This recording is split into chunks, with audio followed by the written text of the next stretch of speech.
malaking bundok, sa bundok ng mga duwende, tahanan duwende. Excuse me. Ano lang, patest mo lang po. Ito ha.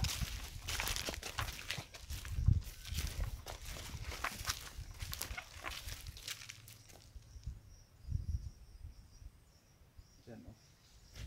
So wag lang ano, hindi ko lang ano dun guys, baka manistorbo yung sino dyan. Sinsya na po kasi nandyan sa may kape. Yung maliit na bundok na yan, ipakita dyan. Ito yung pinaka-sintro. So nandyan siya. Excuse me po. Magalit yung namunirahan dyan. Vlog lang po.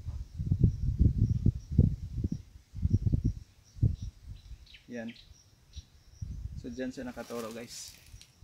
Maliit na ano. Parang bundok na maliit. Kumbaga tirahan ng mga ano. Hindi. So pasensya na po. Yan lang. Tapos may kape. So dalawang treasure dito guys, sa may kape. Tapos sa may mangga. Sa dalawa. So posible marami pa dito sa paligid, pero wala na kaming oras, uwi na ako. So kita-kits sa sunod guys. Sana guys magustuhan yung mga video ko.